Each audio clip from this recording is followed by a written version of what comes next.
After the release of Quake, John Romero felt the company was becoming stale. Rather than creating new ideas and innovative gameplay, id Software was pumping out one shooter after another. At the same time, John Carmack and the other developers felt that Romero had lost the passion for his work and was simply in it for the fame and glory. Like with Tom Hall before him, John Romero eventually left id Software to pursue his own agenda. The next game we'll take a look at confirms Romero's suspicion.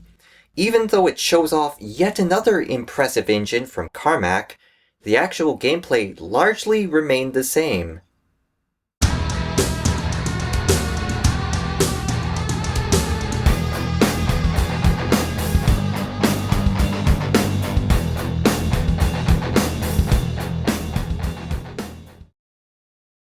The United States Marine Corps has sent an expeditionary force on the offensive to the alien planet of Strogg.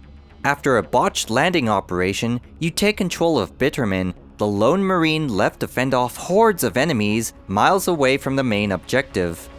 This is Quake II, released in 1997 under the newly developed Quake II engine.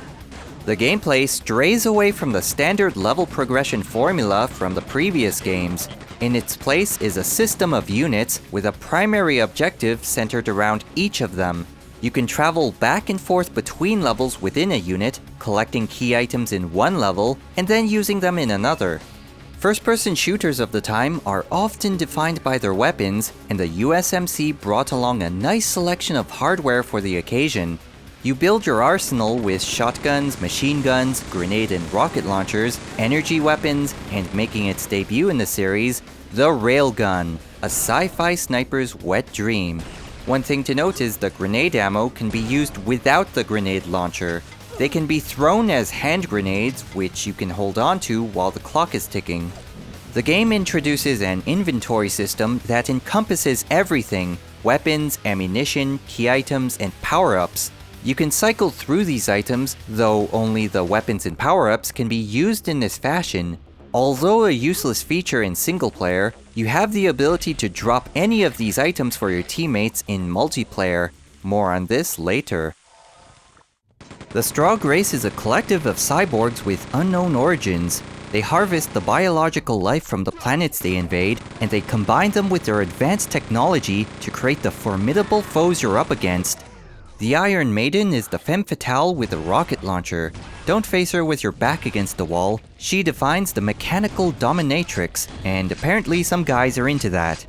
The tank is, well, a walking tank. When you're facing blasters, machine guns, and rockets from a single enemy, spend your ammo, run away, and come back with more ammo. The brains are these slow-moving tentacle monsters that have an energy shield in front of them. I have never seen them attack because I have always killed them before they get close to me. I really like how the enemies visually take damage as you attack them. Unlike the previous games, they actually look like they're about to die when they're about to die. And even after they die, you still have the ability to jib them. This is useful to do when you come across a medic. These things will actually bring a corpse back to life, so if you can't kill them quickly enough, destroy the dead bodies instead. For power-ups, the quad damage and invulnerability power-ups return. Rather than taking effect immediately, they go in your inventory so you can use them anytime you want. You would usually save them for bosses. You can also use a power shield to further reduce damage on top of your regular armor. This uses the cells the Hyperblaster and BFG 10K uses, and this can be switched on and off as needed. You can also collect a bandolier and an ammo pack to increase the maximum amount of ammo you can carry. The overall level design is amazing. I don't think you can even get lost in these levels. Every part of each level looks very different, and the mission objectives are very clear in what you're supposed to do and where you're supposed to be. The look and feel of the levels depends on what unit you're on. The mines, for example, have a lot of uneven, rocky areas, and you frequently come across pools of lava. The reactor unit consists of power plants and pumping stations, and the jail unit is where the prisoners are kept. In this case, the prisons hold your captured comrades. I really don't know what the Strogg did to them, but they have been completely broken down mentally. The prisons and research labs are filled with captured Marines, and if you look at all the equipment the Strogg uses to experiment on them, it really makes me glad that I still have big, powerful guns. The improvements to the controls from previous games are easily noticed. id Software caught onto the fact that players adopted the mouse and keyboard combination, so many of the mouse options, such as Free Look, are readily available from the options menu. This also meant the aim assistance from previous games was removed, since the player was no longer held back with imprecise controls. Being accurate is now a matter of skill instead of a compensation for limited controls. Out of the box, Quake II had native OpenGL support, as well as support for the more specialized 3DFX Voodoo cards. Players had lots of eye candy in the form of colored lighting, transparent water, and minimal pixelation. Instead of the claustrophobic hallways of the original Quake, much of Quake II takes place in large, well-lit, outdoor environments. Many of the maps show off the heavily industrialized world of Stroggos. Players will take a trip into the mines, the production facilities of the alien war machine, and the toxic waste dumps ravaging the environment. Up until this point in all but a handful of first-person shooters, you were always alone against hordes of enemies. Although this is still technically true in this case, the game throws in some extras like Marine corpses by weapons and an officer giving you intel over the radio to give you that feeling that there's others on the planet with you fighting against the Strogg war machine. This combination, along with the scenery, the orange skies, and the broken down remnants of your comrades, remind you that this is certainly a hostile alien world. The enemies have the usual grunts, growls, and howls that can be expected from these inhumane killing machines.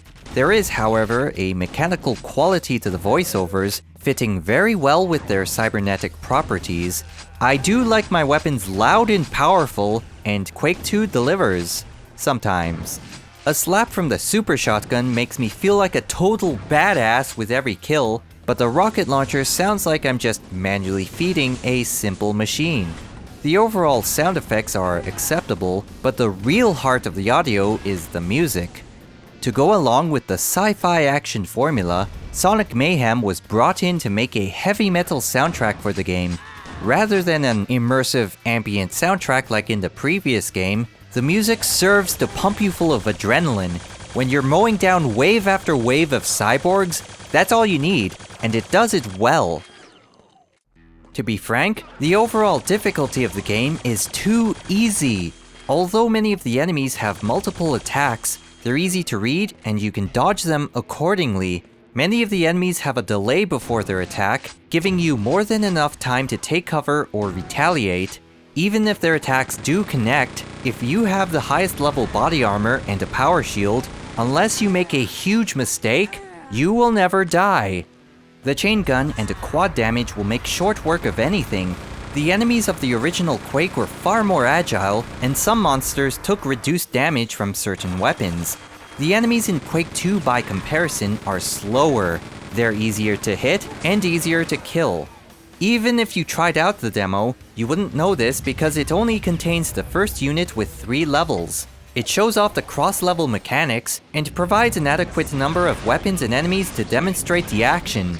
The only problem I had was its length, and it just so happens to be a major problem. The secret level from the first unit is missing, with the entrance to it replaced with a rocket launcher. The demo will last 5 to 10 minutes, not enough time to make a well-informed decision on a possible purchase. There were many reasons to buy this game back then, but the demo probably wasn't very useful for deciding a possible purchase. For those who did purchase the game, you could also buy the 2 official expansion packs to supplement the single-player experience. Mission Pack number 1 was The Reckoning, made by Zatrix Entertainment. This adds new enemies and upgraded versions of old ones, as well as some new weapons like the Ion Ripper and Phalanx Particle Cannon, standard, cliched weapons at best. The 17-level campaign also includes some new music, and the difficulty is slightly harder. If you like the single-player mode for Quake II, you'll like this as well. Just don't expect any improvements or game-changing innovations. Ground Zero was the second mission pack, this time made by Rogue Entertainment. Like with the first mission pack, you also got some new enemies, weapons, and music, but the 15-level campaign will actually challenge you. There's improvements to the AI of the enemies that make them more dangerous, and some people even consider the new bosses the hardest in the Quake series. I will recommend this on its difficulty alone. It's the kind of challenge that the original single-player campaign should have been. If you've been keeping track in the previous videos, the discussion on ports tend to be more about what it's missing rather than what it has to offer. Quake II is no different. The game engine was a very demanding one for its time, and it's very surprising to see the consoles running them. The two ports made were for the Nintendo 64 and the PlayStation. Though not a straight port of the game, the Nintendo 64 version does offer fresh new levels for consumption, but they're not segmented into units. The game has the standard level progression format that we're all familiar with. There's a total of 19 levels to play through, but they're very short, simple, and easy. The enemies are slower, fewer, and more spread out. It doesn't even have all the enemies, even the final boss. Many people would argue the biggest problem with this version are the animations. The weapons and enemies look choppy, and I mean really choppy. You have somewhat of a steady frame rate throughout the game. So why is more than half of the animations missing? This really messes up your sense of motion and makes the game feel slower than it actually is. You probably won't enjoy this version. For the PlayStation port, this was more in line with the PC version. Only half of the game's units were ported over, but the game ran with a surprisingly good frame rate, only dropping when a group of 3 to 5 enemies are on the screen. But sacrifices had to be made to make this work. The sound effects are less diverse, and many of the levels were segmented to fit in the PlayStation's 2 MB of RAM. You will see a loading screen every couple of rooms you go through. I will commend the PlayStation for being able to even run the thing, but this version just cuts so many things from the game that defined Quake II. The factory and big gun units were removed, as well as the outlands where the airstrikes took place. These were key components of the human invasion. As a PC gamer, I find this version difficult to appreciate. When porting a PC game to a console, there's only so much compromise one can take, and it's really because of the limited controls and hardware. Quake II was a game built for the PC, pure and simple. Something else you've probably noticed is that Quake II is a sequel in name only. The game was meant to be its own intellectual property, but id Software could not secure the rights to the name they wanted. The gameplay was similar enough to the original Quake. That had you fighting against hordes of demons with no assistance whatsoever. Even though the whole theme of Quake II presents you as part of a force of thousands of Marines invading an alien world, at its core, it's still the familiar gameplay of the original Quake, placing you by yourself against the odds. So without the ability to call it what they wanted to name it, they simply left it as Quake II. It's the same run-and-gun action you would expect from these kinds of games, so I think the name is appropriate. However, there was more to Quake II than its single-player offerings.